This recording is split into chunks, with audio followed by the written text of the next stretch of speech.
You might think medieval peasants were doomed to freeze every winter in their rickety old huts.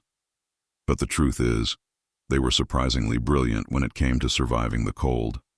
Without electricity, space heaters, or even the luxury of a woolen sweater from the mall, they turned basic survival into a clever science. Let's start with where they lived. Far from just throwing up wooden shacks and hoping for the best, these villagers in places like Elder Grove and Briar Hollow dug their homes about 2 to 3 feet into the ground. That doesn't sound like much, but it worked like an ancient form of thermal insulation. Picture a shallow, rectangular bowl in the earth. Your house is in it. Instead of baking like in the summer, that shallow trench captured the earth's warmth and shielded against biting wind. Archaeologists today confirm that these semi-sunken homes stayed about 10 degrees warmer than houses sitting fully above ground. In the dead of winter, that difference could mean survival. The people of Elder Grove didn't stop there. They were strategic with every detail. The windows were tiny, no bigger than a child's head. Why? Because every extra inch of glass meant a place for heat to escape. Low ceilings weren't just because people were shorter back then, though that helped. It was a deliberate choice to trap warmth closer to the ground, where families gathered. And it wasn't just the structure, it was the materials. The walls were made using a technique called wattle and daub. It sounds quaint, but it was powerful. Imagine weaving a wall from sticks and branches like a giant basket, then slathering it with a mix of clay, straw, and yes, manure. That combination might make your modern nose wrinkle, but it formed a dense, breathable layer that held in warmth like a champ. In fact, modern reconstructions of these walls show they had insulation properties comparable to basic fiberglass. The peasants of Briar Hollow were doing energy-efficient living centuries before it became trendy. But the real heartbeat of these homes was the hearth, right in the middle of the single-room house. More than just a place to cook, it was the social and thermal center. The hearth was always lit, feeding warmth throughout the room and pulling everyone together around it. People cooked, told stories, and settled disputes in its glow. Even when it was freezing outside, these hearths could keep indoor temperatures hovering between 50 to 60 degrees Fahrenheit. That might sound chilly to us now, but to medieval families, it felt practically tropical. These people weren't just lucky survivors. They were builders, engineers, and warmth strategists.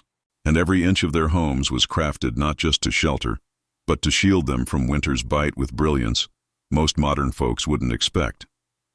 As winter arrived, the peasants of Elder Grove and Briar Hollow didn't just hope for the best, they adapted. These houses were dynamic, designed to shift with the seasons. In autumn, when the days began to chill, the peasants would set to work fortifying their homes, making them even more impervious to the cold. It was a matter of life and death. To start, the walls got a fresh coat of daub, a thick clay-like substance mixed with straw and, yes, manure. They would pack it into cracks and gaps that had appeared over the course of the year. It wasn't just about sealing the gaps. This added layer also worked as a buffer to keep the bitter winter winds out. At the same time, more thatch was added to the roofs, making sure the snow wouldn't collapse the fragile structure. But this wasn't just random patchwork. The peasants had learned over centuries that each material served a purpose. The thatch kept out the snow and added a second layer of insulation, while the daub regulated moisture levels, ensuring the homes wouldn't get damp. Their homes were perfectly designed to trap the heat and keep it from escaping. The roof had a particular angle, not too steep so the thatch wouldn't slide off, but steep enough to shed the weight of heavy snow. Even the placement of the house mattered. These homes were oriented in such a way that they would face the sun's path during the winter months, ensuring that even during the coldest days, the sun's rays would provide that much-needed heat. Inside, the smoke from the hearth played a role in keeping the house warm too. It wasn't just a nuisance that made people cough. It actually created a natural insulating layer near the ceiling.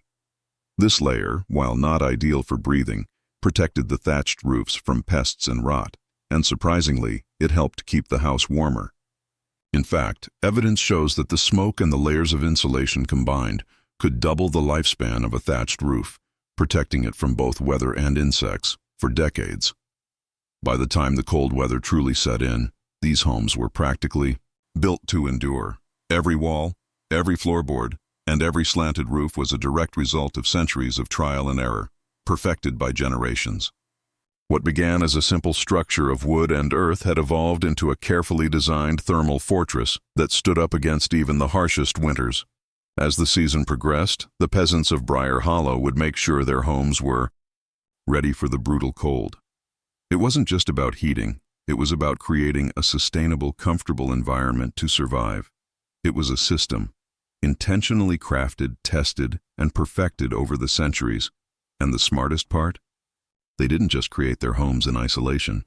They thought about how they could use every resource they had.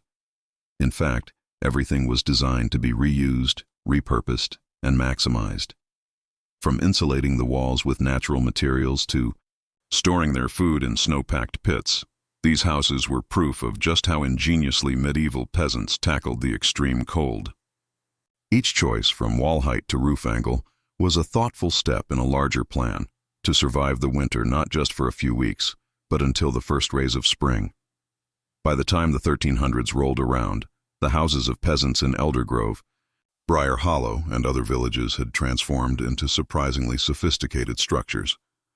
What began as simple, often crude dwellings in the 8th century had evolved into tightly engineered shelters that could withstand the harshest winters. These architectural advancements were the product of centuries of experimentation and survival, passed down through generations. Early medieval homes were humble, basic wooden structures that lacked the insulation or advanced techniques we associate with modern homes. But as winters continued to test their endurance, peasants became adept at adapting their homes. They learned what worked, what didn't, and passed that knowledge on. The evolution of the medieval house was like a slow game of architectural telephone, each generation adding small but vital improvements. By the 1300s, these homes were nothing short of ingenious. The walls, built from wattle and daub, had become a sophisticated form of insulation. The twigs and branches woven into the walls were packed so tightly with clay and straw that they could retain heat like a modern insulated wall. Archaeologists have even conducted tests on reconstructed versions of these walls and found that they provided insulation comparable to basic fiberglass, a material only invented in the 20th century. This was no accident. It was the result of generations of trial and error. The roofs had evolved too. Early thatched roofs were often steep and prone to collapse under the weight of snow. But by the 1300s, they had perfected the angle, steep, enough to shed snow without risking the roof's integrity. And while these roofs had their flaws, such as being prone to fire and needing constant maintenance, they were perfectly suited for the conditions they had to endure. Archaeological evidence suggests that the thatch could hold up to even the heaviest snowstorms, shedding the weight naturally and without collapsing. Perhaps the most impressive aspect of medieval architecture wasn't the buildings themselves, but the fact that they were designed to be self-sustaining. Houses were oriented to maximize solar gain during the short winter days, and the smoke from the hearth wasn't just an inconvenience, it actually contributed to the insulation. The smoke rising from the hearth would naturally settle near the upper ceiling, creating an insulating layer that helped to trap the warmth. It also protected the thatch from rotting by keeping insects at bay, which in turn extended the roof's lifespan. As these homes evolved, so did the ways in which peasants interacted with their living space. Instead of a simple shelter, the home became a clever, multifunctional environment. For example, the hearth was not just for cooking, it was the heart of the home. This central fire provided warmth, light, and a space for gathering. It was where families prepared meals, shared stories, and even conducted business. The hearth wasn't just a tool for survival, it was the focal point of medieval social life. It's also worth noting that these homes were not just designed to withstand the cold, they were designed with efficiency in mind. The size and shape of the houses were planned to maximize warmth and minimize energy loss. While modern houses tend to have numerous rooms, medieval peasants lived in a single room that served every purpose. Cooking, eating, sleeping, and socializing all happened in this central space. By concentrating everything into one room, the heat from the hearth could spread evenly, warming everyone in the house, even in the coldest months. In the grand scheme, these medieval homes weren't just structures. They were a testament to the ingenuity and survival instinct of the people who built them. They were living, breathing examples of how architecture could adapt to the harshest of environments. What might seem like simple homes to us today were, in fact, the product of centuries of trial and error, fine-tuned to create the best possible living conditions during the toughest seasons. While the architecture of medieval homes was impressively crafted to fight the cold, the peasants' approach to daily life during the winter months was nothing short of strategic. These people didn't just endure the winter. They mastered it through a carefully timed schedule that aligned perfectly with the weather and daylight hours. One of the key principles in medieval villages was the concept of high sun. Medieval peasants didn't wake up at random times. They synchronized their daily activities with the sun's movement. Between 10 a.m. and 2 p.m., when temperatures peaked, it was time for the most important work of the day. This was when the warmth from the sun made it bearable to work outside. Everything was timed to this brief window, with the entire village coordinating their most critical tasks during this period. And this wasn't just a laid-back, get-to-it-when-you-can schedule. Medieval villages were strict about their adherence to these communal hours. In fact, if anyone failed to stick to these working hours, they could face fines. A 1267 manor court record reveals that villages had penalties for those who didn't comply, and repeat offenders were required to donate extra firewood to the community stockpile. In these villages, even the most minor transgressions could be met with harsh consequences and a cold punishment. But the real magic happened at night. As the temperature dropped, the peasants worked together to ensure that everyone's fires stayed stoked. Villages had a system of frost watches, where different families would take turns keeping the fires burning throughout the night. Each family had an assigned shift, and if someone missed their turn, they were penalized. Missing your turn could cost you anything from a chicken to several dozen eggs. It wasn't just about maintaining warmth, it was about maintaining order and ensuring the survival of the entire community. In some places, villages even had a horn system to alert frost watchers when temperatures were dangerously low. When the temperature dropped to a certain level, the horns would blare as a warning, signaling that it was time to take action. These horns weren't just for show, they were a crucial part of the community's survival strategy. One of the most fascinating aspects of medieval village life was the highly organized sleep schedule. It wasn't just about resting for a few hours before heading back to work the next day. Instead, the peasants followed a two-phase sleep cycle known as first sleep and second sleep. They would sleep for a few hours, then wake up around midnight for a couple of hours to do light tasks, socialize, and prepare for the rest of the night. This midnight wake period wasn't just an odd habit, it was a health strategy. Medieval doctors recommended it, citing benefits for better rest and overall health. And while modern-day schedules might leave us groaning at the idea of waking up in the middle of the night, medieval peasants considered this split sleep pattern to be normal, even beneficial. The importance of a well-rested community was so crucial that even the poorest peasants had a carefully regulated sleep schedule. This wasn't just about making the most of their time, it was about maximizing warmth. The community understood that everyone's rest could impact the group's ability to survive. The system was tight, efficient, and, for lack of a better word, brilliant. The medieval peasants' sleep schedule wasn't just about rest, it was about survival. While modern society might consider it strange, the concept of first sleep and second sleep was deeply ingrained in their daily routine, and it played a crucial role in managing both body heat and energy during the harsh winter months.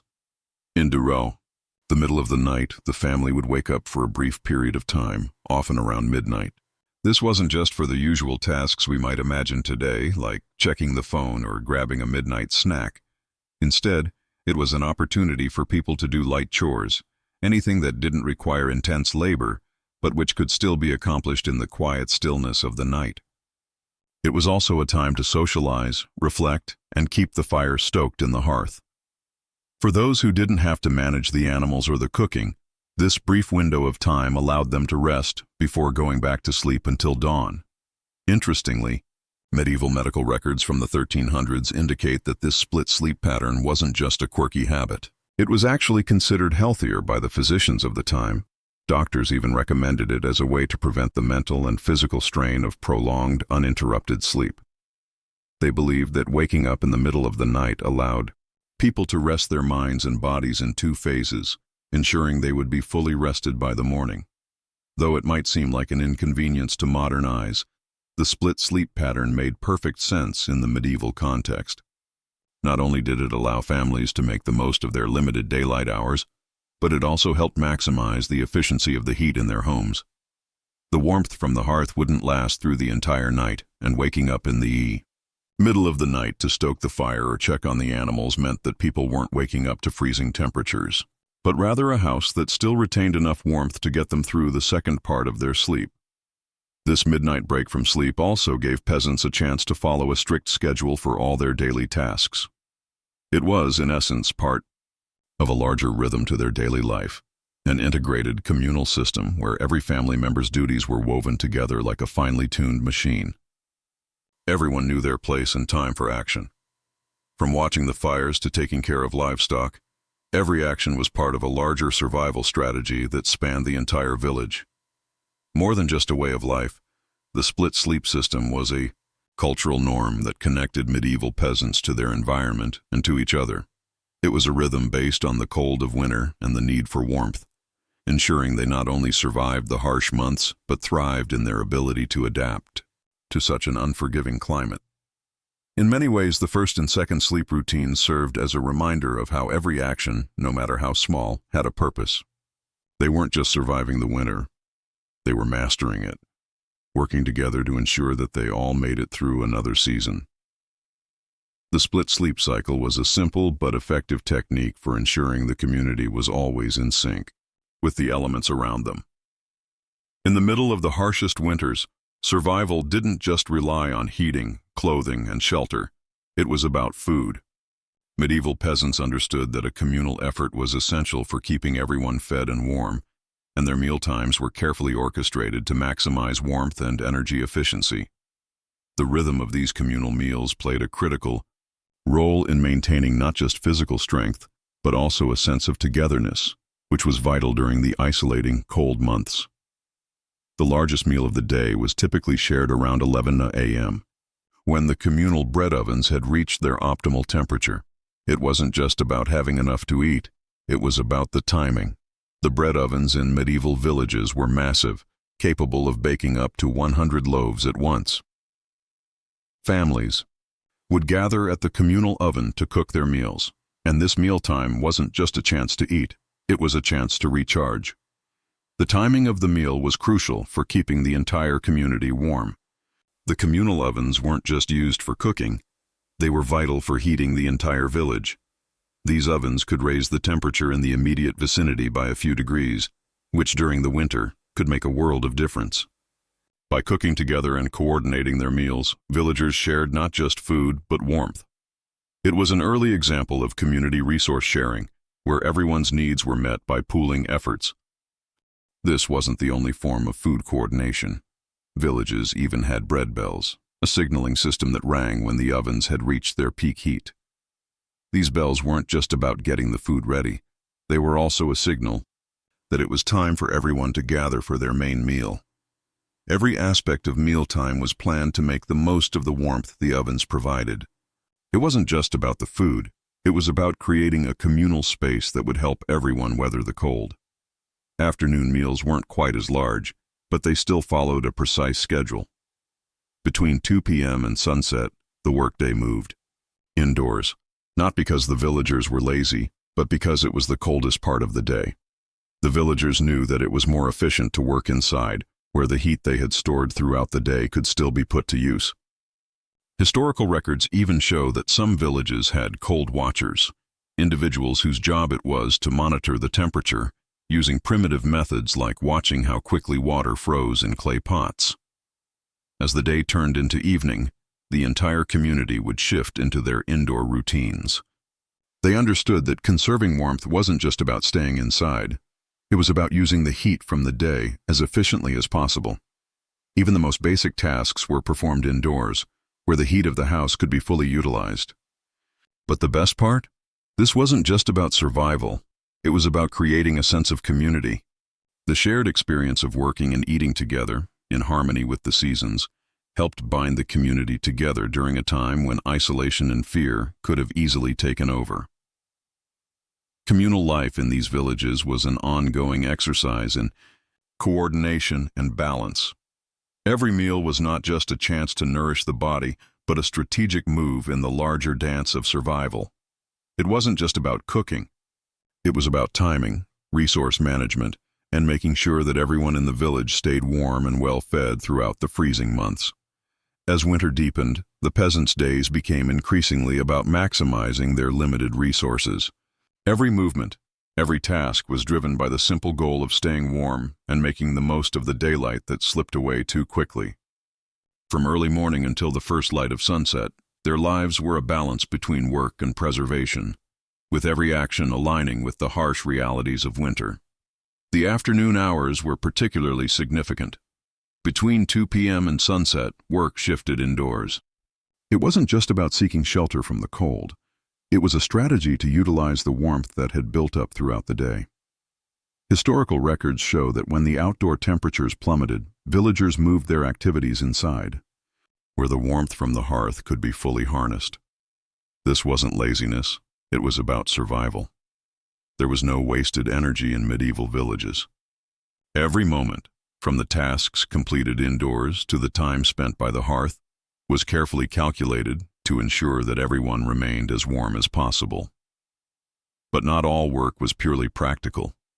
Villages also had designated cold watchers, who were responsible for monitoring the temperature. Using primitive but effective methods like observing the speed at which water froze in clay pots, they would alert the rest of the community when the temperatures dropped dangerously low. This system ensured that no one would be caught off guard by a sudden cold snap, and it maintained a sense of communal vigilance. Everyone had a role to play in keeping the village safe. As the sun began to dip, the workday was far from over. In the hours before complete darkness, villagers gathered for the Twilight councils, a social and practical event held in the largest house in the village. These councils weren't just an opportunity for communal decision-making, they were designed to harness the collective warmth of the group. By gathering in the largest building, the group could generate enough body heat to raise the temperature by several degrees, which would extend the warmth of the day for just a little longer. The timing of these meetings was intentional. At dusk, these councils also served a practical purpose, keeping everyone in the same space, where they could socialize and share news. But more than just a gathering of people, the councils were vital for creating a warm atmosphere where the body heat from dozens of people could boost the temperature of the room. This practice wasn't just a social tradition, it was a survival strategy. By maximizing warmth and allowing the community to come together, these councils kept the winter chill at bay and created a sense of solidarity in the face of extreme conditions. These Twilight councils weren't just about survival, they also brought the community together, fostering a sense of collective effort in the face of the elements. Villagers weren't simply trying to keep warm, they were reinforcing their connection to each other. The harshness of the cold months didn't drive them apart. It brought them closer, forging bonds that could withstand even the most brutal winters. The peasants' ability to organize these councils, to work together in the most effective way possible, speaks to a level of communal intelligence and coordination that we often overlook today. In the face of extreme cold, they had created an ecosystem of warmth, where the community's collective energy kept them alive and thriving. The coordination of daily activities didn't stop at work, meals, or social gatherings. Even the most personal aspects of life, like sleep, were subject to the communal strategies that defined medieval village life. The coordination of fire maintenance and bedtime routines played a critical role in keeping families safe and warm during the cold winter months. As night fell and the temperatures dropped, the fires in each home had to be carefully managed. This wasn't just about keeping the hearth burning for warmth. It was about ensuring the fire didn't burn out completely, leaving the family vulnerable to the cold. The last family to bank their fire for the night had a crucial responsibility. They were tasked with checking all the other houses' fires as well. This fire-checking duty rotated on a weekly basis. If someone failed to perform this task, it wasn't just an oversight. It had consequences. Medieval manor records from 1289 tell the story of a man who failed to check the fires one cold evening. As punishment, he was forced to give up half of his winter firewood supply.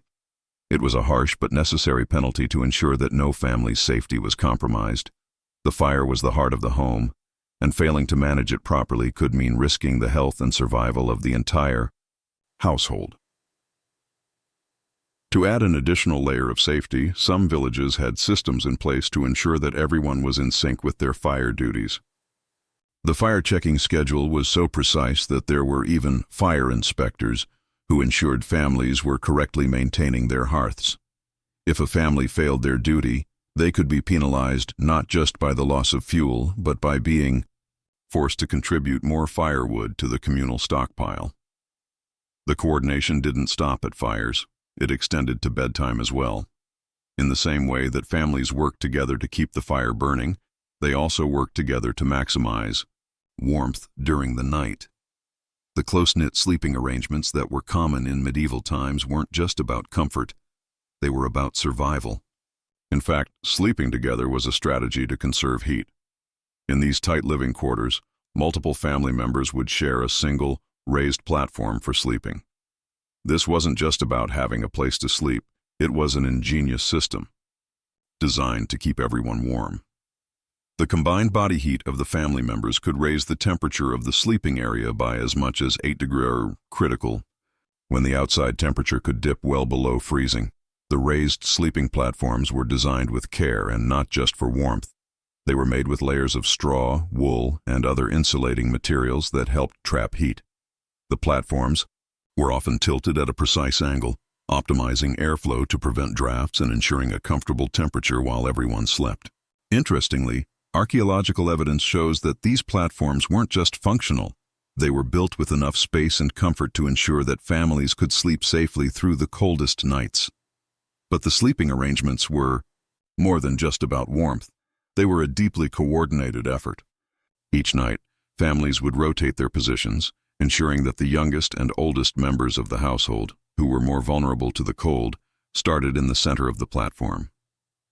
As people woke to perform their various duties, such as checking on the fire or attending to animals, they would shift positions to ensure that everyone remained as warm as possible throughout the night. This rotation wasn't just a practical necessity, it was a complex dance, a choreographed system that ensured optimal warmth distribution for everyone. The communal nature of these sleeping arrangements speaks to a level of cooperation that was central to medieval life. No one slept alone. Everyone was connected, literally and figuratively, to the survival of the group. The effort to keep each other warm was a shared responsibility, and every member of the household played a part in ensuring that no one froze during the harsh winter months. In the fight against the brutal winter cold, the peasants of medieval villages were not just concerned with staying warm, they also needed to ensure they had enough food to survive. The ability to preserve food through the cold months was a vital part of their strategy for survival, and they had developed some truly ingenious methods to do so. One of the most impressive techniques was the use of underground storage pits.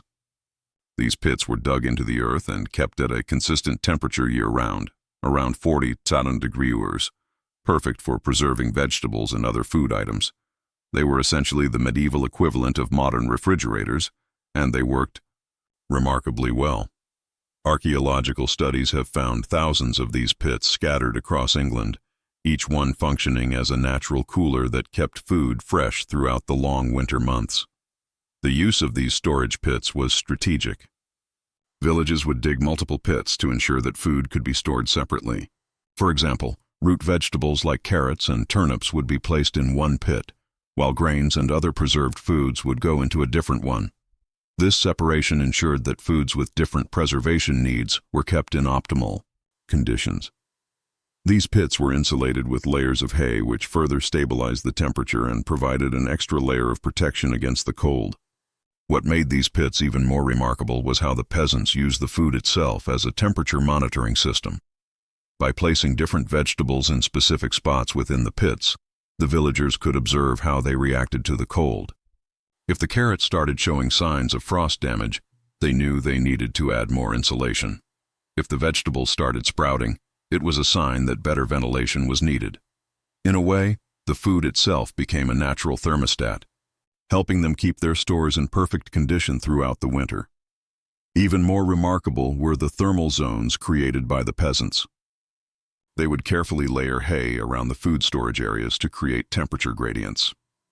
These layers of hay helped regulate the temperature within the pits, ensuring that each food item was kept at its ideal temperature for long-term preservation. This method was so effective that modern experiments recreating these techniques have shown they are nearly as efficient as some modern insulation materials. But the peasants didn't stop at underground pits. They also took advantage of the natural insulating properties of snow. In what is known as the snow trick, medieval villagers would carefully pack snow around their food storage areas. This method helped maintain temperatures of 35 degrees to 38 degrees for weeks after the snow had melted. The snow acted as an additional insulating layer, trapping the cold and preserving the food for much longer than would have been possible with just the underground pits. In some parts of northern England, archaeologists have found evidence of particularly well-preserved food storage systems that used snow in combination with underground pits. These systems were so effective that food could stay preserved until late spring, well after the snow had melted and the last frost had passed. It's a testament to the medieval peasants' ingenuity that they understood how to use the natural environment to their advantage, creating a system that allowed them to store food in perfect conditions for months at a time. As the peasants of medieval villages developed more advanced food preservation techniques, they didn't just rely on underground pits or snow alone. They combined these methods to create a truly effective and innovative storage system that could keep their food fresh for months, even when the weather outside was bleak and unforgiving. One of the most fascinating aspects of medieval food preservation was the use of snow tricks. This technique involved packing snow around their food storage areas in carefully calculated layers. The snow would insulate the food, keeping it cool even as the outside temperatures fluctuated. Studies of preserved medieval storage structures show that this method could maintain temperatures of around 35 degrees to 38 degrees for weeks after the snow had melted. This could mean the difference between food that spoiled and food that lasted until the next harvest. The technique worked through a combination of thermal mass and the insulating properties of snow. By packing the snow around the food, the peasants created a natural refrigeration system. Once the snow began to melt, the cooling effect would continue, and the food inside would stay fresh long into the spring. In fact, one particularly well-preserved site in northern England showed evidence of snow pits that could keep food cold until as late as May. Imagine storing vegetables like turnips or carrots, then pulling them out months later and finding them still fresh, thanks to the ingenuity of the medieval peasants and their clever use of the snow. But they didn't just stop at snow and underground pits. They also developed multi-chamber storage systems, which were marvels of medieval engineering. These storage pits were not just simple holes in the ground. They were carefully designed to keep different types of food at optimal temperatures and humidity levels. Archaeologists have found evidence of pits with multiple chambers, each designed for different types of food, such as root vegetables, grains, or preserved meats. These multi-chamber pits were equipped with drainage systems designed to keep water from accumulating and potentially ruining the food. Airflow channels were also incorporated, which allowed for natural ventilation to keep the food dry and prevent mold. The peasants understood the importance of controlling humidity, and their storage pits were designed to create the ideal environment for preserving food. One of the most impressive features of these systems was their ability to control humidity. Some of the multi-chamber pits even had primitive humidity control systems. For instance, peasants used clay pots filled with water, which would gradually release moisture into the air. Studies of soil samples taken from these storage pits have shown that they maintained humidity levels between 85% and 95%, perfect for long-term vegetable storage. This level of humidity was ideal for preventing both mold growth and freezing damage. These techniques were not just random guesses. They were the result of centuries of experience and careful observation. The medieval peasants had developed sophisticated systems that were based on a deep understanding of how to preserve food in the cold months. Their knowledge was passed down through generations, and many villages kept detailed records of what worked and what didn't. These records were essentially early food preservation guides, written by the peasants themselves. These guides included notes about temperature, humidity, and the best practices for storing different types of food. Archaeologists have even found manuscripts from the 1200s that detail these methods, with advice on the best times to store food, which vegetables could withstand the coldest temperatures, and how to create the perfect environment for preservation. These records were essentially scientific journals from the medieval world, long before the advent of modern food science. It's incredible to think that the techniques developed by these peasants are still being studied and used today. Modern. Scientists are learning from these ancient methods and even recreating them in experiments to see how effective they truly were. What was once seen as simple folk knowledge has now been recognized as remarkably sophisticated, showing just how advanced the medieval peasants really were when it came to surviving winter. Even with their advanced storage systems and ingenious preservation techniques, medieval peasants knew that simply storing food wasn't enough. The real challenge was maintaining it throughout the winter and ensuring that it didn't go to waste. This is where their food rotation system came into play, a sophisticated method of managing their food supply to make sure nothing spoiled or became unusable. The peasants understood that different foods had varying degrees of cold tolerance. Some vegetables, like turnips and carrots, could withstand colder temperatures, while others, such as lettuce or cabbage, were far more vulnerable to freezing. As a result, they created a system of rotating their food between different storage zones based on temperature and humidity changes throughout the winter. This rotation system wasn't a haphazard process. Villages kept meticulous records about the best times to move vegetables from one storage area to another. The colder storage pits were reserved for more frost-tolerant foods, while the warmer chambers were used for more delicate produce. This constant shifting of food ensured that everything stayed in the ideal conditions for long-term storage, maximizing shelf life and reducing waste. The peasants also had a rather clever method of testing the quality of their stored food, known as the fool's test. While most of the food was rotated and checked regularly, there was one person whose job it was to taste a small amount of the stored food every few days. If the food had spoiled, they would get sick, often leading to the unfortunate individual being dubbed the village fool for the task. Despite its humorous-sounding name, the fool's test was an important part of ensuring that foodborne illnesses didn't spread through the village. In fact, it was one of the primary ways that villagers ensured their preserved food was safe to eat. Medieval villages were not only concerned with keeping food fresh, they were also highly attuned to the health risks associated with improperly stored food. This test, while unpleasant, helped save many lives by preventing food poisoning during the harsh winter months. Though the task of tasting the food could seem unglamorous and a little dangerous, the practice was actually a form of preventive health care. It was one of the many ways that peasants used community knowledge to safeguard their families from sickness and starvation. The idea of a fool's test might seem humorous today, but it was a necessary practice in a time when refrigeration and modern food safety regulations were non-existent. And it wasn't just about checking for spoiled food. The entire food preservation process in medieval villages was a combination of science, luck, and communal effort. Everyone played their part in ensuring the success of the harvest, and the methods they used were incredibly effective at maintaining their food supply through the long, cold winter months. With all their careful planning around food storage and preservation, medieval peasants still faced the daily challenge of making their limited winter supplies last. In addition to preserving food, they also had to ensure that the meals they prepared provided enough nutrition to sustain them through the cold, harsh months. This wasn't just about survival. It was about mastering the art of cooking to stay healthy and warm during the longest, darkest days of the year.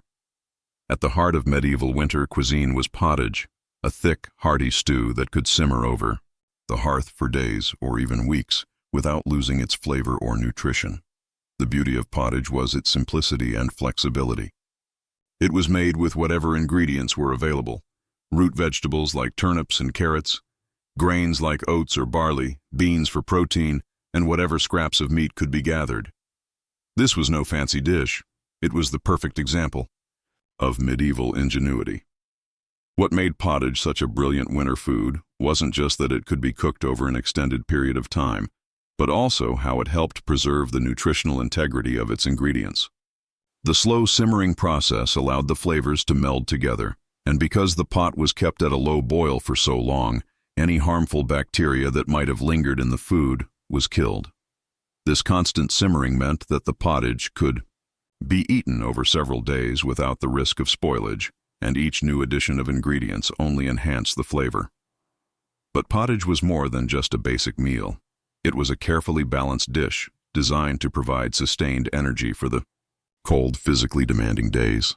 Medieval cooks were surprisingly skilled at layering ingredients in the right way to create a balance of nutrients that would keep them fueled through the winter. According to manor records from 1286, each village had a specific set of rules for making pottage. The first layer of the pot consisted of root vegetables for steady energy, followed by beans or peas for protein in the middle. The top layer was usually grains, which provided the quick energy needed to keep going through the day. This made the dish a kind of medieval food pyramid in a pot, carefully crafted to give peasants the sustained energy they needed to work through the coldest months of the year. In addition to being a survival food, pottage also helped to maximize the nutritional value of whatever food they had on hand.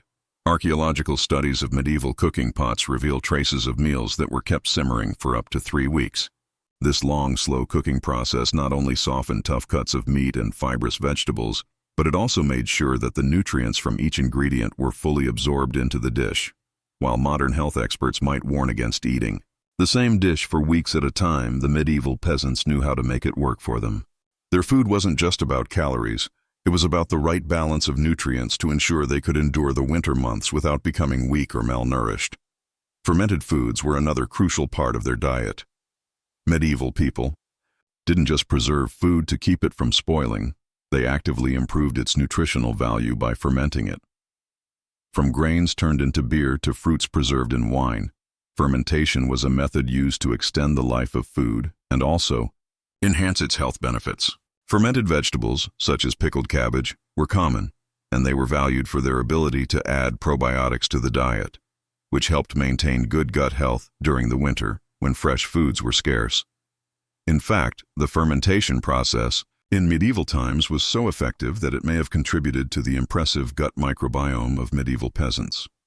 Modern studies of preserved human remains from medieval villages show evidence of incredibly diverse gut bacteria, likely due to the abundance of fermented foods. This diversity in gut bacteria may have made them healthier than many modern populations, who often lacked the same variety in their diets. The medieval understanding of nutrition wasn't based on modern science, but rather on generations of practical experience. They knew that to survive the winter, they needed to eat nutrient-dense foods that would provide both warmth and energy. Their knowledge of how food could fuel the body in extreme conditions was far more sophisticated than we might give them credit for. The medieval peasants' understanding of food preservation didn't stop at pottage and fermented vegetables. They had a whole host of methods for keeping their food supply both nutritious and safe through the long winter. Fermentation was a key part of their diet, and it wasn't just about extending the shelf life of food. It was about improving its nutritional value and ensuring they stayed healthy during the harsh months. Fermented foods were a staple of the medieval diet, from beer made from grains to wine preserved from fruits, and most importantly, fermented vegetables. These preserved vegetables, particularly cabbage, would be pickled and fermented, turning them into a valuable source of probiotics. While modern diets emphasize the health benefits of probiotics, medieval peasants were long aware of their importance, though perhaps not in scientific terms. These fermented foods contributed to better digestion and gut health, which was crucial during winter when fresh food was scarce. But it wasn't just the fermentation of vegetables that made medieval food unique. The peasants had a particular talent for brewing fermented beverages. One such beverage was winter beer, a thick calorie-rich drink made from fermented grains, and often brewed with extra ingredients for added sustenance. This wasn't just any beer. It was nearly as thick as honey and packed with calories, around 400 calories per pint. For a peasant who was expending energy just to stay warm, This beer acted as both a drink and a source of vital nutrition. Imagine drinking a cheeseburger in a glass, a strategy to keep the body fueled through the freezing months. Interestingly, this rich winter beer had another benefit beyond just calorie content. Fermentation during brewing increased the probiotic content of the beer, which helped in maintaining a healthy gut microbiome. Recent studies of medieval fermented foods show that they contained 10 times more probiotic strains than modern fermented foods. In fact, medieval peasants may have had a healthier gut microbiome than many of us today, thanks to their reliance on fermentation and whole grains. Another vital food that sustained medieval peasants through the winter was bread. But this wasn't the fluffy white bread we associate with today. Medieval bread was dense, dark, and often made from whole grains that were less refined than today's flours. Archaeological evidence shows that the grain mills used by medieval peasants were crude by modern standards, often leaving behind bran and germ in the flour. This resulted in bread that was far more nutritious than the white bread many of us eat today. A single loaf of medieval bread contained more fiber and nutrients than what we typically consume in several days. Medieval bread was so nutritious that one loaf could provide a significant portion of a peasant's daily caloric intake. It wasn't just about filling them up. It was about keeping them healthy during the long, cold months. Studies of preserved bread from the time have shown that it was packed with complex carbohydrates, which gave peasants the sustained energy needed for their physically demanding days. The bread wasn't always made fresh either. Medieval villagers had specialized winter bread, baked to be more calorie-dense. This bread was overcooked intentionally to make it easier to digest and more calorie-rich. A recipe from 1278 called for overcooking grains, which actually helped break down complex starches, making the calories more readily available to the body. This would provide them with quick energy when they needed it most, during the cold mornings and long days of winter work. But bread and beer weren't the only sources of sustenance during winter. The medieval peasants were also experts in using fermentation to preserve other foods, like fruits, which were turned into wines and preserves. These preserved foods provided essential vitamins and nutrients that were hard to come by during the winter months when fresh fruits and vegetables were scarce. By fermenting fruits into wine and jams, they ensured that their diets remained as balanced as possible, even in the most difficult months. Overall, medieval peasants had an incredibly sophisticated understanding of food and nutrition. They didn't have access to modern science or nutrition guides, but through centuries of trial and error, they developed a system that allowed them to stay nourished and healthy during the harshest of winters. Their reliance on fermented foods, whole grain breads, and nutrient-dense meals was a masterclass in sustenance that modern societies could learn a lot from. With all the emphasis on food, shelter, and warmth, the final piece of the medieval peasants' survival strategy during the winter was sleep. And contrary to what we might imagine, their sleeping arrangements were anything but chaotic. Instead, they were meticulously designed with warmth and efficiency in mind, creating a system that was as smart as it was necessary. Unlike modern living arrangements, where each family member has their own bed, medieval families often shared a single sleeping platform. This platform was typically raised off the ground and made of materials like straw, wool, and fabric that helped retain body heat. But it wasn't just about sleeping arrangements. It was about maximizing the warmth each person could contribute to the group. The platform wasn't a simple bed. It was a key part of the strategy to survive the freezing nights. In these tightly packed beds, multiple family members would sleep close together, often up to 6 people on a single raised platform. While this might seem uncomfortable, it was actually a brilliant method of heat retention. The combined body heat of several individuals could raise the temperature by as much as 8 degrees inside the bed, which was vital during freezing winters.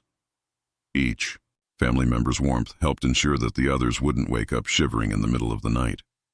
Interestingly, the medieval peasants didn't just sleep in a random fashion. The sleeping positions were coordinated to make sure the youngest and oldest, the most vulnerable to the cold, would be placed in the center of the bed. This helped ensure that the most vulnerable members of the household were surrounded by warmth on all sides.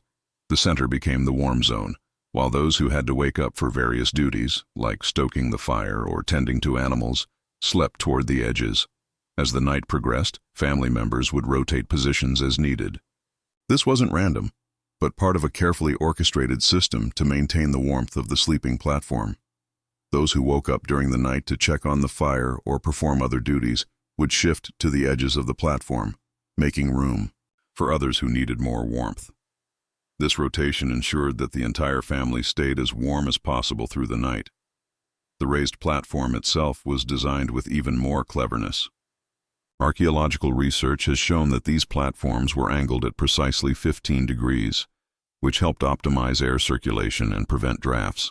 This angle helped create a subtle bowl effect, ensuring that everyone stayed packed together and reducing any heat loss. In fact, research has shown that this angled design could maintain temperatures that were up to 12 degrees warmer than flat sleeping surfaces. Additionally, these platforms weren't just designed for warmth, they were designed to prevent cold spots. The layers of insulation, straw, wool, fabric, were carefully placed to minimize any exposure to cold air, ensuring that the heat stayed concentrated where it was needed most. This meant that peasants could rest easier, knowing their bodies were shielded from the cold, even as the temperature dropped outside.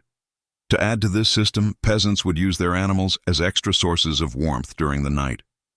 Many medieval homes allowed livestock to share the same living space as the humans, especially cows, pigs, and chickens.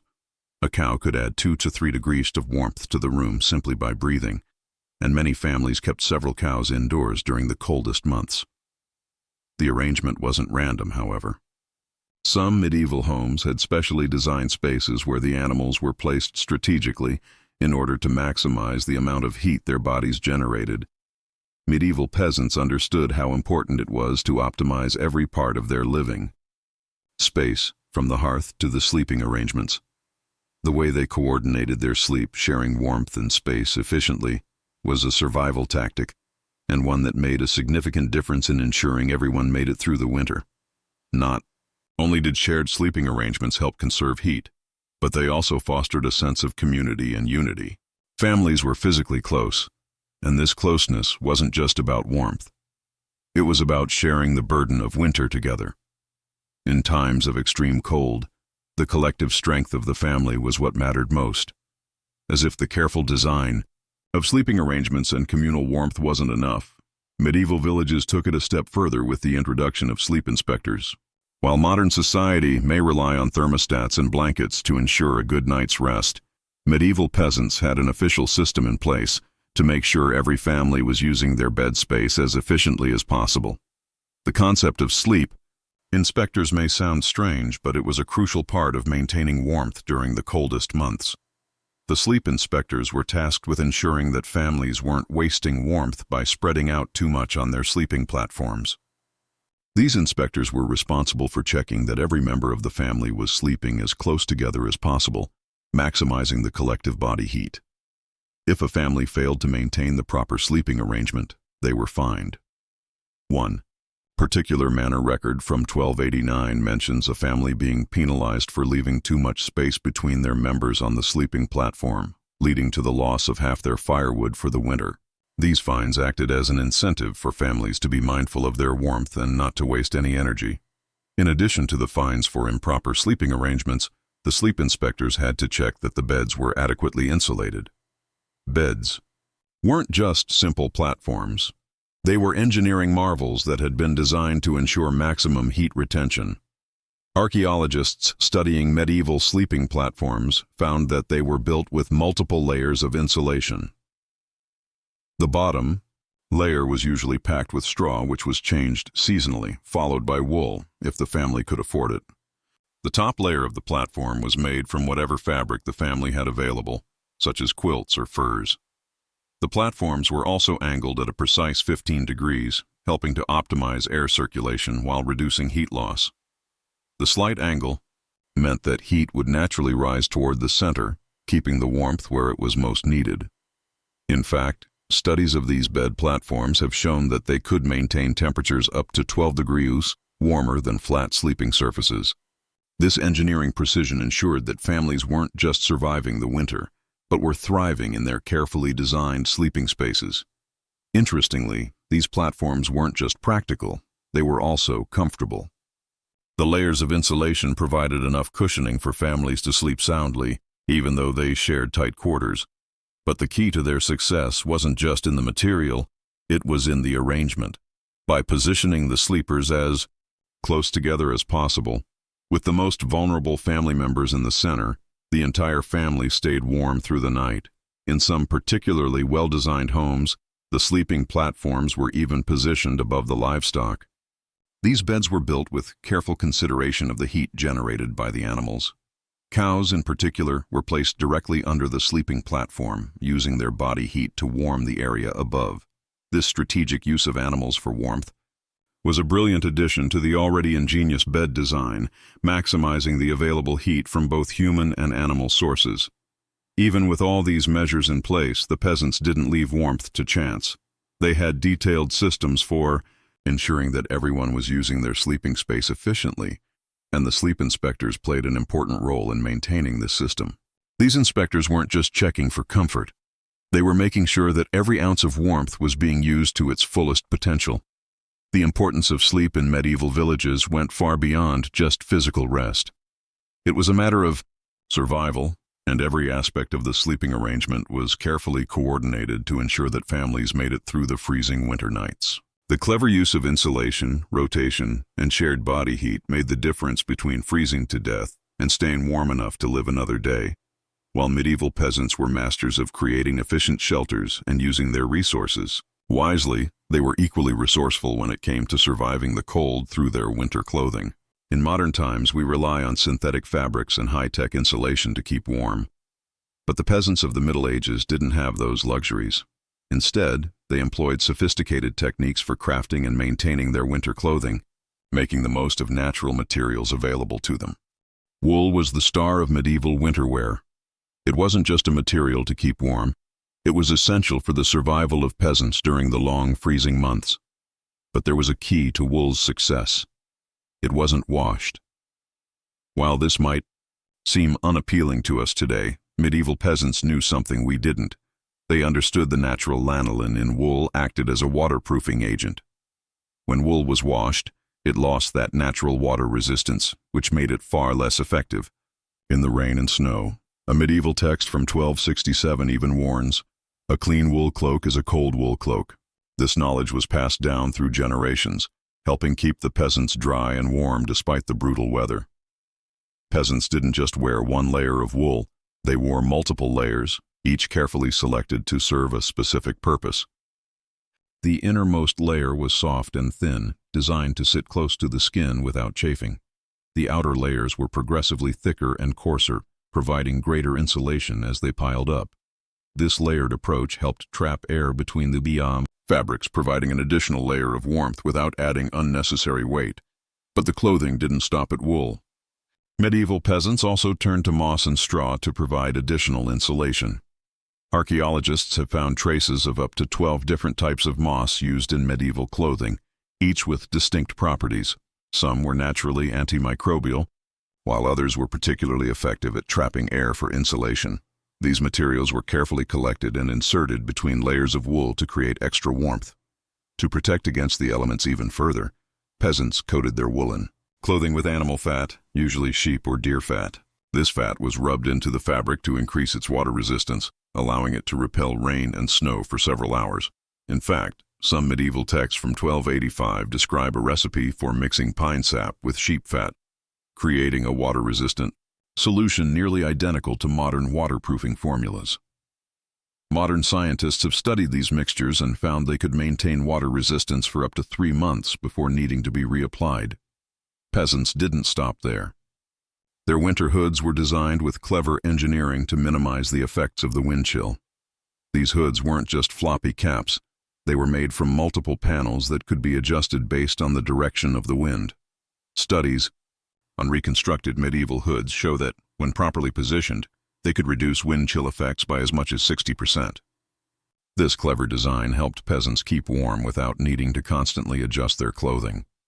Shoes were another essential item in the medieval wardrobe. Though they looked strange by today's standards, pointed shoes were specifically designed to minimize contact with frozen ground. The idea was that by reducing the surface area of the shoe, they could minimize the amount of heat loss through the feet. Research shows that these shoes were able to reduce heat loss by as much as 25% compared to conventional medieval footwear. This simple yet effective design helped peasants protect their most vulnerable parts from the cold. The maintenance of winter clothing was just as important as its creation. Peasants didn't just use their wool and fur garments without care. They stored their winter clothes in special chests, filled with aromatic herbs that helped keep moss and insects at bay. These herbs, such as lavender and thyme, had natural, antibacterial properties that helped preserve the clothing while keeping it fresh and functional. These storage chests were crucial for preserving the effectiveness of the clothing throughout the winter. Medieval peasants had specific dates for rotating their clothing based on seasonal changes. This wasn't just a matter of changing the wardrobe to match the weather. It was a meticulous practice, deeply rooted in centuries of experience. They didn't just rely on the calendar. They looked to nature for signs. The withering of blackberries and the migration of geese were two key indicators that it was time to break out the heavy winter gear. These natural indicators were often more accurate than modern meteorological forecasts, with peasants successfully predicting temperature changes with 85% accuracy. In addition to this, villages often worked together in community clothing projects. These were not just social gatherings, they were a practical necessity. Peasants would come together to process wool and make their winter clothing. In the coldest months, these spinning bees would serve a dual purpose. Not only were they crafting the necessary garments, but the body heat from 20 to 30 people working in close proximity could raise the room temperature enough to keep everyone warm while they worked. Some villages even saved up to 3 weeks' worth of firewood by organizing these group clothing sessions. The resourcefulness of medieval peasants extended beyond their homes, their food, and their clothing. It was a way of life. Their ability to adapt and use what was available to them to not only survive but thrive during the harshest winters is a testament to their ingenuity and their understanding of the natural world. While we may think of winter clothing as a personal responsibility today, in medieval villages it was often a communal effort. The act of dressing for the cold wasn't just about keeping oneself warm, it was about maintaining the well-being of the entire community. When temperatures plummeted, medieval peasants worked together and organized spinning bees to prepare for the harshest months of the year. These spinning bees weren't just a social event. They were a practical necessity for survival. Villagers would gather in the largest home or community building, where they would process wool, spin thread, and create the clothing needed to protect against the cold. These gatherings were often timed to coincide with the coldest months, ensuring that everyone had the necessary layers for warmth. But beyond their utilitarian function, the spinning bees also served a social purpose. It was a time for the village to come together, share stories, and reinforce the bonds that would keep them united through the long winter. The heat generated by these large groups working together was a byproduct of the collective effort. Research shows that the body heat from 20 to 30 people working in close quarters could actually raise the room temperature by as much as 6 degrees, enough to make the difference between comfort and discomfort during the freezing months. By working in a group, peasants not only accomplished the important task of creating clothing, but also saved valuable firewood. Some villages even saved up to 3 weeks' worth of firewood by organizing group efforts like spinning bees, where the community could stay warm simply by sharing warmth in the same space. These communal clothing projects went beyond just wool preparation. Often these groups would work together to weave blankets, sew furs, and even repair any damaged garments. Everyone had a role to play, from the youngest children learning to card wool to the elders who ensured the quality of the final product. This was a clear example of shared responsibility, where each person's contribution ensured the success of the community. This cooperative approach to clothing made it possible for families to survive the winter, regardless of individual wealth or resources. What's more, the clothing produced in these communal workshops wasn't just about keeping warm, it was about community survival. Each family contributed what they could, whether it was wool from their own sheep, labor to help spin or weave, or simply the warmth of their bodies to keep the workspace from getting too cold. This collective effort made it possible to stretch limited resources and ensure that no one was left unprepared for the severe cold. Peasants also had a deep understanding of the seasonal rotation of clothing. As winter's grip tightened, they would rotate their garments, not just based on the calendar, but on signs in nature. They paid attention to small cues in their environment: the first frost on the ground, the migration of birds, or the state of the local flora. These natural indicators were so accurate that their predictions often matched modern meteorological forecasts with 85% accuracy. The entire village would come together to create winter clothing for every member of the community. No one was left behind. Whether you were a widow, an orphan, or a family of wealthier peasants, the community would ensure that you had the right clothes to survive the winter. This was particularly important for the elderly, the young, and those with health conditions who needed extra warmth. This communal approach to clothing not only fostered a sense of shared responsibility, but also solidarity. The colder the winter, the more crucial it was that everyone pitched in, worked together, and ensured no one went without. Even though the tasks themselves were mundane, spinning wool, stitching seams, and mending garments, they played a critical role in the survival of the entire community. Every layer of clothing, every piece of wool processed, helped ensure that the villagers could withstand the elements and come out stronger on the other side of winter. The spinning bees and other communal clothing efforts were living proof that the community was the heart of medieval survival. These gatherings brought people together, gave them a shared purpose, and ensured that every member of the village was ready to face the cold together. Survival wasn't just an individual task, it was a collective one. One of the most ingenious strategies medieval peasants used to stay warm during the bitterly cold winters was bringing their animals inside. While this may sound unappealing to modern sensibilities, it was an essential survival tactic that made all the difference during the harshest months of the year. In many medieval homes, livestock wasn't confined to the barn or outside sheds. It was invited inside to share the warmth. But this wasn't just a random decision. It was a deliberate, calculated move to use the body heat of animals as a valuable source of warmth. The cow was the star of this indoor arrangement. A single cow's body heat could raise the temperature of a room by 2 to 3 degrees, and when several cows were brought indoors, they could provide significant warmth for the entire family. And it wasn't just cows. Sheep, pigs, and chickens were also brought inside. Each animal contributed to a complex system of heat generation that worked to make the indoor space livable. The placement of these animals within the home wasn't random either. Peasants had carefully considered the layout of their living spaces to make the most of the heat provided by their livestock. Cows, being the largest and most efficient heat producers, were placed close to sleeping areas.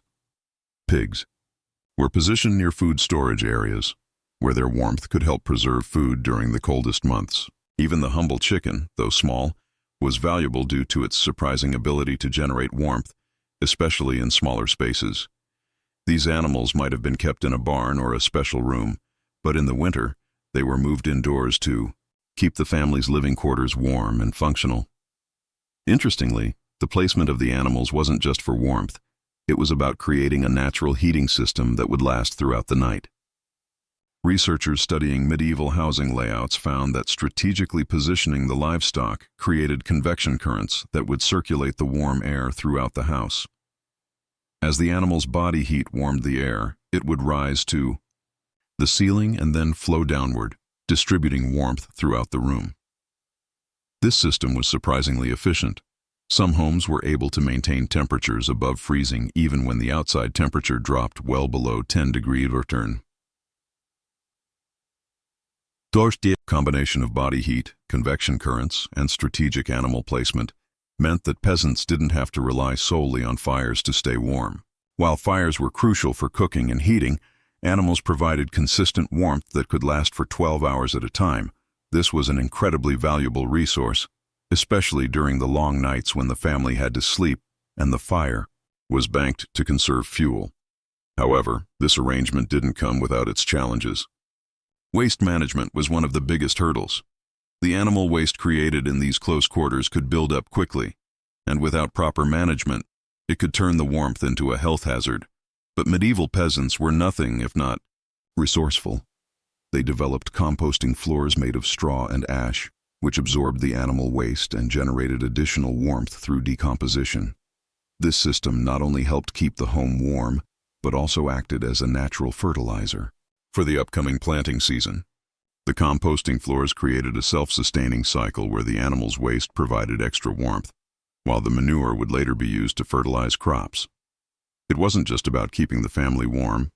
This arrangement allowed peasants to save firewood by cutting down on the need to keep the fire burning throughout the night. Many homes were able to maintain a comfortable temperature for much longer using this animal-powered heating system, making it possible for families to conserve their fuel and reduce costs. Another key aspect of this strategy was the specialized animal quarters. These weren't just makeshift pens or random corners of the house. Peasants designed specific zones for each type of animal based on the amount of heat it generated. For example, cows were given prime spots close to sleeping areas, while pigs, who generated less heat, were placed near the food storage areas. The entire family's warmth was carefully distributed throughout the house, ensuring that the most vulnerable members, the elderly children, stayed in the warmest spots. In fact, the value of animals for warmth was so significant that medieval court records included detailed rankings of animals based on their heat-generating capabilities. A cow was worth 4 sheep or 16 chickens in terms of warmth. These rankings weren't just for fun. They were taken seriously, and families who could provide a larger number of livestock indoors were considered wealthier in terms of warmth. This strategy of using animals to generate heat wasn't just a clever way to survive the winter. It was a form of early environmental control, with the animals contributing to a microclimate within the home. The humidity from their breath, combined with their body heat, helped maintain a comfortable environment that was both warm and moist, reducing the risk of dry air and keeping wooden structures from cracking or becoming brittle. In this way, medieval peasants had developed a kind of primitive greenhouse effect, using the natural heat from their livestock to maintain a stable, warm environment during the coldest months of the year.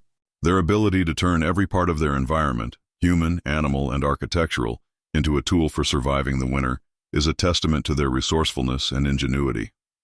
As winter settled in, medieval peasants didn't just rely on animals to provide warmth inside their homes.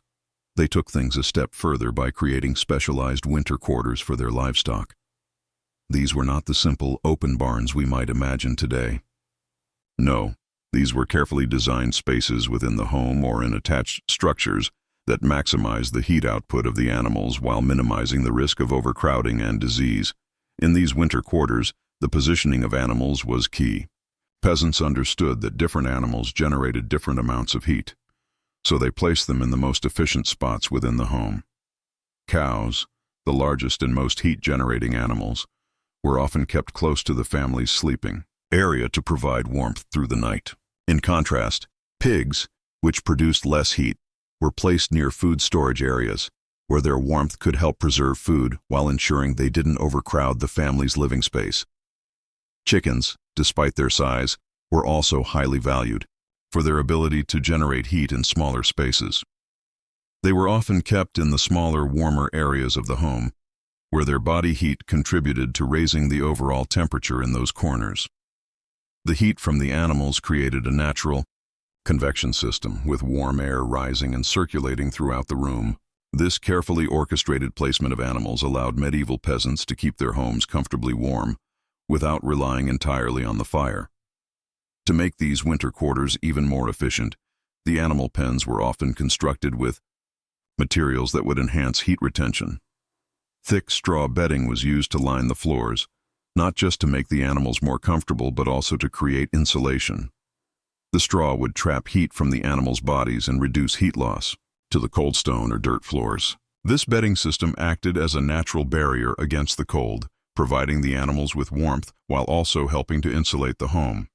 Some particularly clever homes included raised animal platforms, where cows and pigs were elevated off the ground, ensuring that the warmth they generated would spread across the entire living space. These platforms often had drainage systems underneath to ensure that animal waste didn't build up and cause unpleasant odors or contamination. The waste management was key. Since animals were kept indoors for warmth, peasants needed to manage their waste to prevent it from compromising the cleanliness and comfort of the home. The breath of the animals also played an important role in the warmth of the home. As animals exhaled, their humid breath added moisture to the air, which kept the environment from becoming too dry during the cold winter months. This was especially important in preventing the cracking of wooden structures or the discomfort of dry skin and respiratory issues. The humidity from the animals' breath helped to create a balanced microclimate, making the home not just warmer, but more livable in terms of air quality. The animal quarters were not just a luxury for the wealthy peasants, they were a necessity for all medieval villagers. They didn't just rely on livestock for food and work. These animals were an integral part of the family's survival strategy during the coldest months. Having livestock indoors wasn't just a way to preserve warmth. It was a critical factor that allowed peasants to survive winter after winter, generation after generation. This careful integration of animals into the home was an early example of environmental engineering. By recognizing the heat potential of their animals and strategically positioning them within the house, medieval peasants turned their livestock into living, breathing heaters. Their homes became not just shelters but highly functional spaces, where the warmth from their animals was harnessed to keep the entire family alive and well through the coldest months of the year. In many ways, this integration of animals for warmth could be seen as an early form of passive heating, a system that, centuries later, would inspire modern passive house design. The medieval peasants knew, long before the advent of modern energy-efficient homes, that their animals were vital to surviving the brutal winter. As if their ingenious systems for heating and food preservation weren't impressive enough, medieval peasants also had a remarkable understanding of airflow and waste management within their homes. These weren't just houses. They were carefully designed ecosystems that maximized warmth, maintained air quality, and ensured that waste didn't compromise the health and survival of the household. Through a combination of natural processes and well-thought-out design, they created homes that were not only functional, but also remarkably efficient at controlling the environment. One of the most innovative features of medieval homes was the primitive greenhouse effect created by their livestock. As animals were brought inside to keep the family warm, their breath and body heat didn't just provide warmth, they created a humid microclimate within the home. The air in these homes was slightly warmer and more humid than the outside air, which had several benefits. The moisture from the animal's breath prevented the air from becoming too dry during the cold months. This was crucial because dry air can lead to respiratory issues, cracked skin, and damage to wooden structures. The added humidity created by the animal's breath helped to preserve the wooden beams and thatched roofs of the houses, preventing them from cracking or drying out. This was particularly important for the longevity of the building, as the wood and straw were vulnerable to rot and wear in dry conditions. But this wasn't just a happy accident. It was a system that medieval peasants used to their advantage. They understood that by keeping animals inside, they could control the air's temperature and humidity. This early form of environmental management kept the home warm, comfortable, and safe from the harsh elements outside. Without this extra layer of humidity, the wooden structures would have been far more susceptible to decay, and the family would have faced even more difficulties during the winter. In addition to creating this greenhouse effect, the peasants were also incredibly skilled at managing the waste produced by both their animals and the household itself. Waste management was a crucial aspect of maintaining both warmth and health within the home. With animals inside, there was inevitably waste to deal with, and the last thing anyone wanted was the accumulation of dung inside the living quarters. To address this, peasants developed a composting system that helped absorb and manage the waste. Floors in the animal quarters and living areas were covered with layers of straw, ash, and compostable materials, which served to absorb animal waste. This compost not only helped manage waste but also contributed to the warmth inside the home. The decomposition process generated additional heat, which was especially important during the night when the fire was banked. This clever use of organic waste acted as a secondary heating source, ensuring that the warmth continued even when the primary heat from the fire was no longer enough. This system of composting floors was also an antiseptic measure. The combination of ash and straw helped to break down the waste while producing antibacterial compounds that prevented the spread of disease. These natural cleaners helped to keep the house from becoming too unsanitary, even in the presence of multiple animals, and the smell of their waste.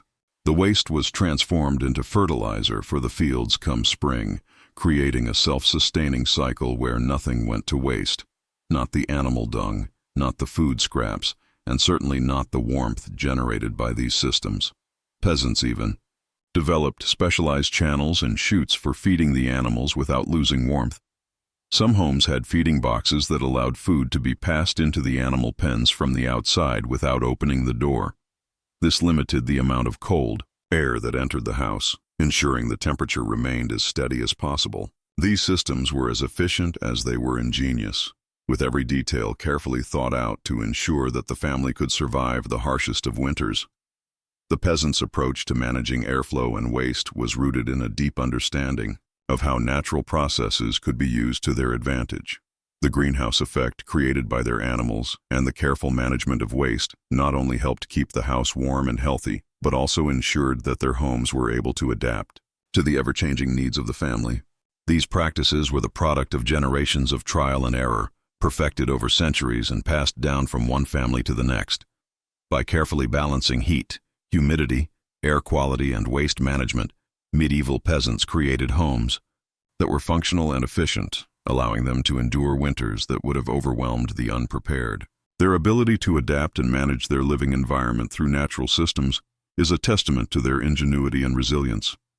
As medieval peasants continued to perfect their methods for surviving the brutal winter months, they didn't just focus on heat, clothing, and food preservation. They also developed feeding systems that were directly linked to their overall strategy for warmth and energy conservation. These systems weren't just for the animals. They were designed to minimize the loss of warmth and maximize the heat generated by the animals, all while ensuring that their food sources stayed preserved and accessible. One of the cleverest systems medieval peasants created was a feeding method that allowed the family to feed their livestock without opening the door to the cold outdoors. These specialized systems, often chutes or hatches, allowed the family to feed their animals from inside the house.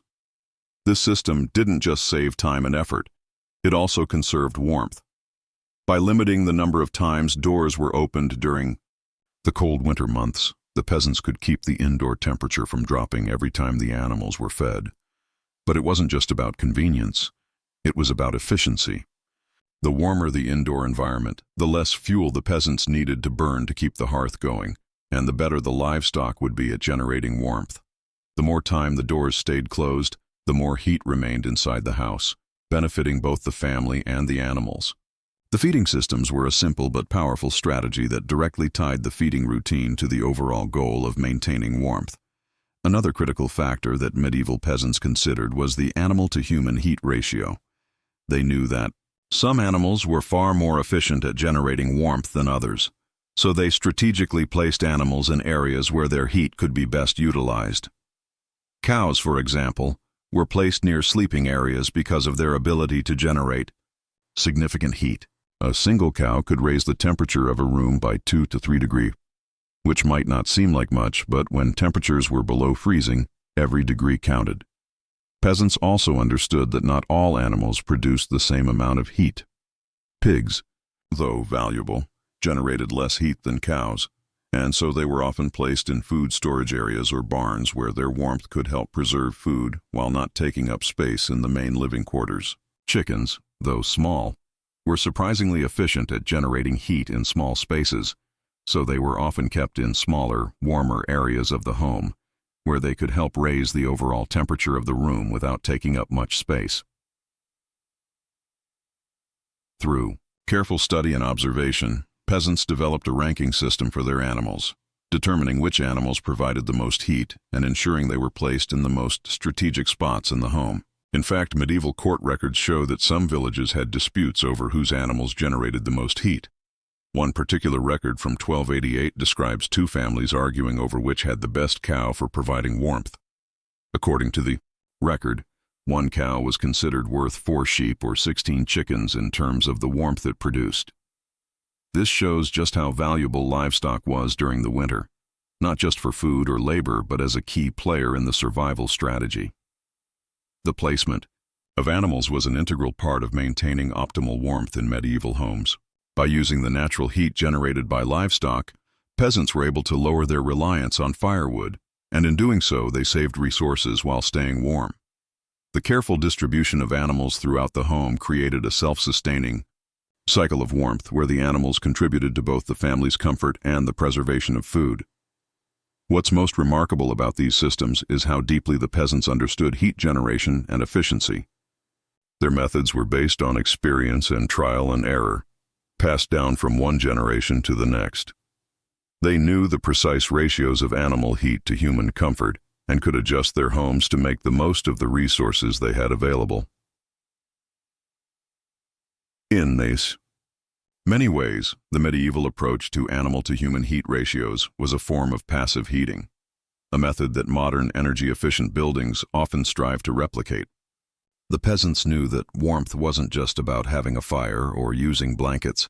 It was about optimizing every resource available to them, including the animals that lived in their homes. The clever use of animal heat wasn't just a survival tactic. It was a masterclass in sustainability that allowed medieval families to thrive through the coldest winters. As medieval peasants continued to refine their strategies for surviving the harsh winter, another critical piece of their ingenious survival system involved convection currents and waste management. These two elements might not immediately sound like they go hand in hand with warmth, but in the medieval homes, they were intricately tied to ensuring that both humans and animals were kept comfortable during the coldest months. Convection currents for warmth distribution.